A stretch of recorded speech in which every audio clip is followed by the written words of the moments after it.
1 Crônicas, capítulo 17. Davi estava morando no seu palácio.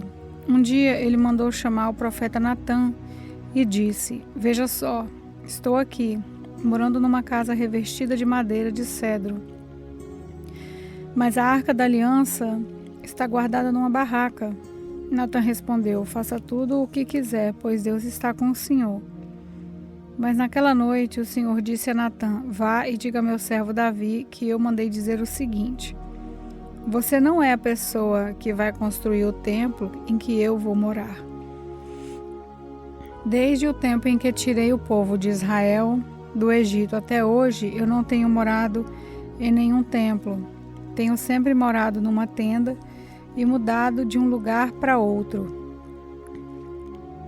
Em todas as minhas viagens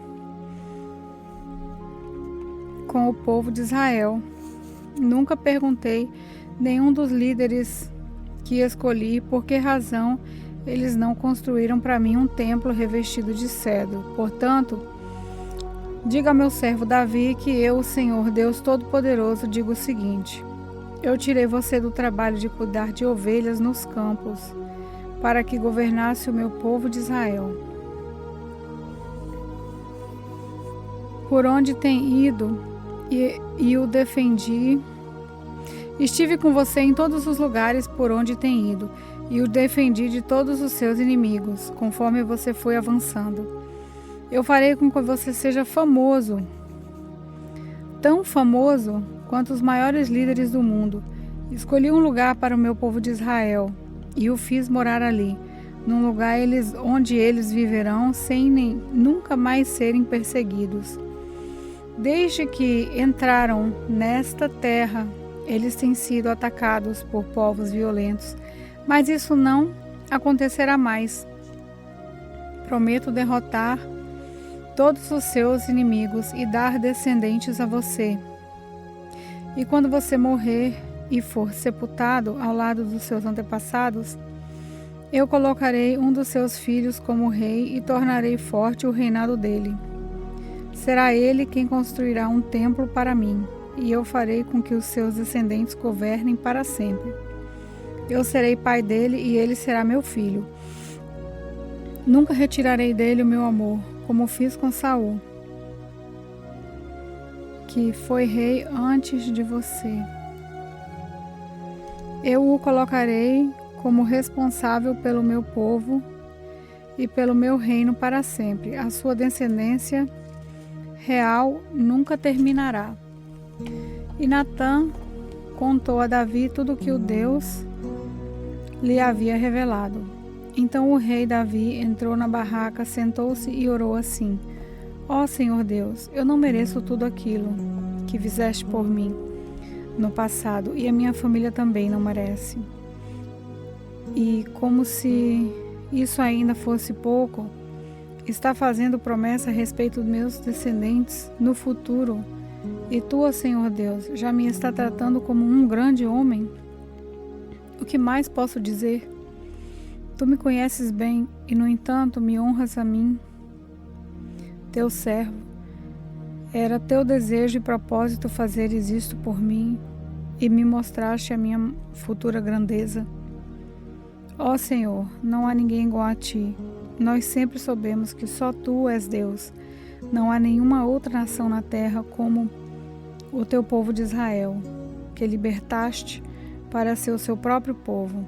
As grandes e maravilhosas coisas que fizeste por eles tornaram o teu nome famoso em todo o mundo.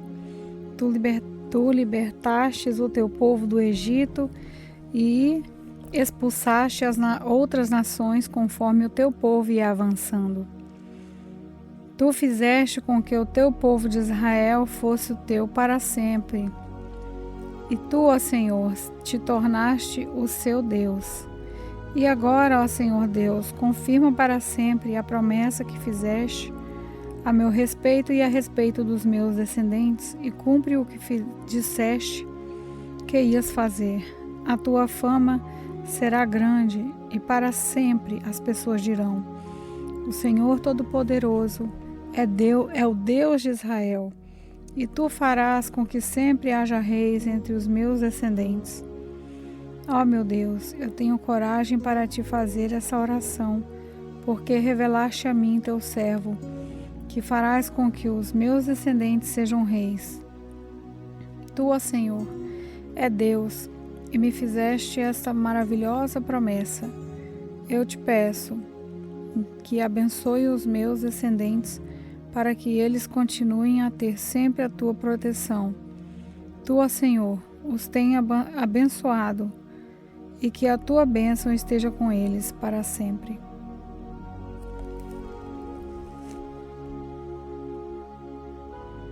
Primeira Crônicas, capítulo 18.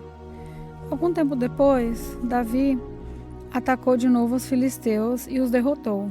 Tomou deles a cidade de Gade e os povoados que ficavam ao seu redor. Também derrotou os moabitas, que ficaram dominados por ele, e lhe pagavam impostos.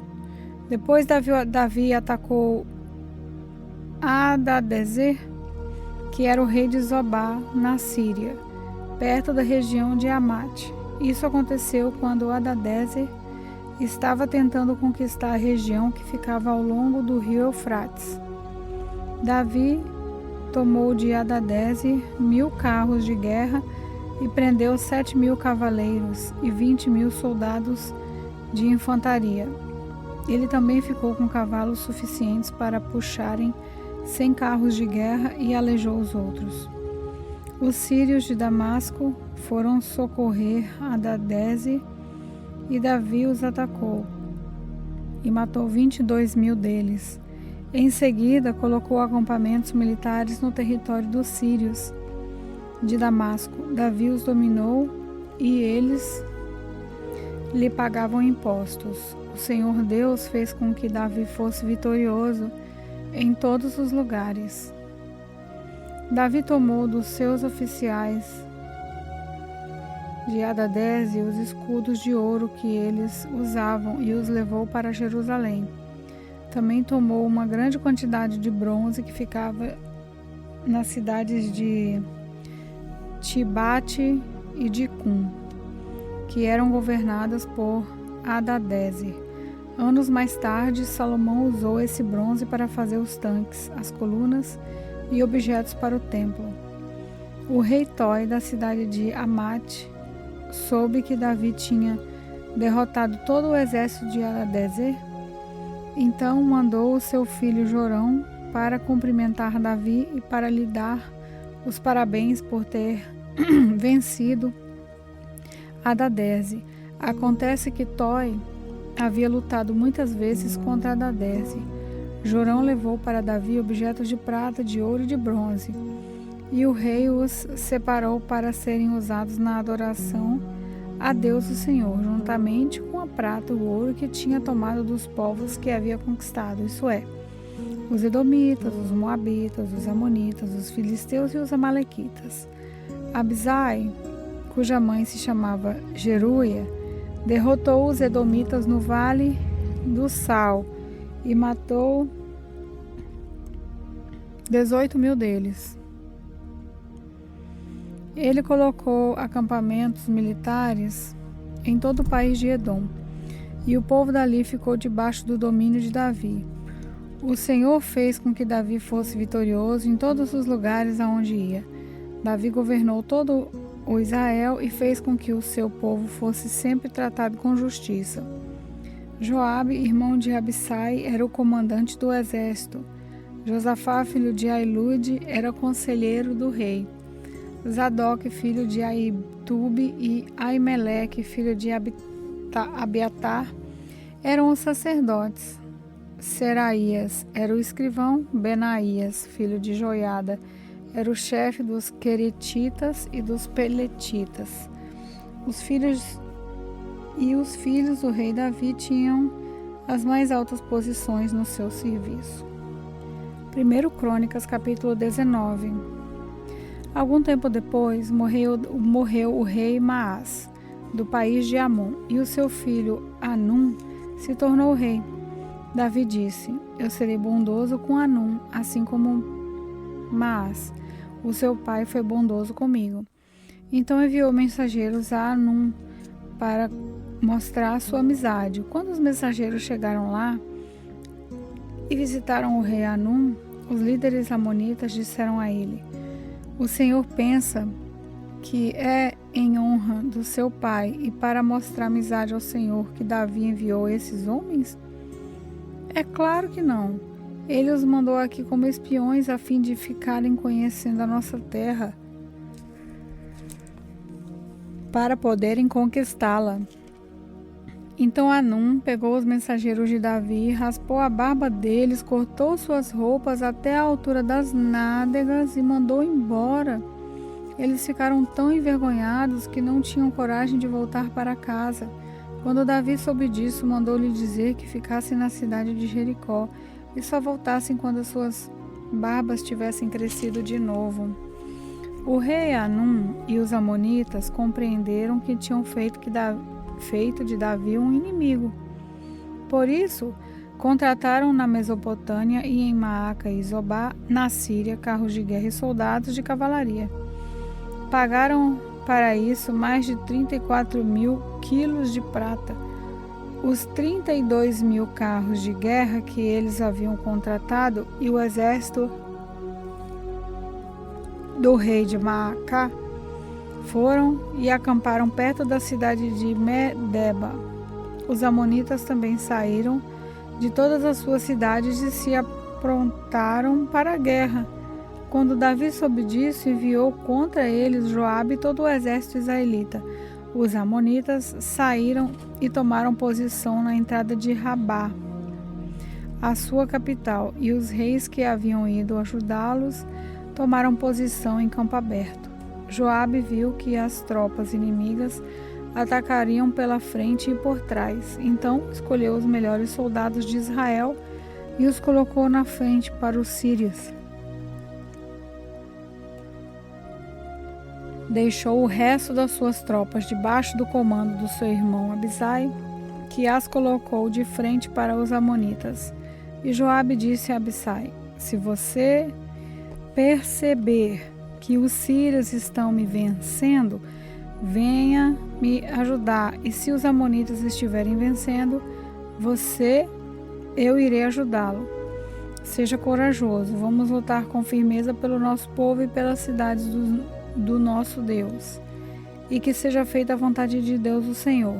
Então Joabe e os seus soldados avançaram para atacar, e os sírios fugiram. Os amonitas viram os sírios fugindo, e aí eles também fugiram de Abisai e voltaram para dentro da cidade. Então Joabe voltou para Jerusalém. Quando os sírios viram que tinham sido vencidos pelos israelitas, mandaram buscar tropas que estavam do lado leste do rio Eufrates. Essas tropas eram dirigidas por Sobaque, o comandante do exército do rei Hadadeze de Zobar. Quando Davi soube disso, reuniu o exército israelita, atravessou o rio Jordão e colocou as tropas na frente para os sírios. A luta começou. Os israelitas fizeram os sírios fugir. Davi e o seu exército mataram 7.000 soldados sírios que guiavam carros de guerra e 40.000 soldados da infantaria. Também mataram Zobaque, o comandante sírio. Quando os reis que eram chefiados por Hadadeze viram que tinham sido vencidos pelos israelitas, fizeram paz com Davi, ficando debaixo do seu poder, e os sírios nunca mais quiseram ajudar os amonitas.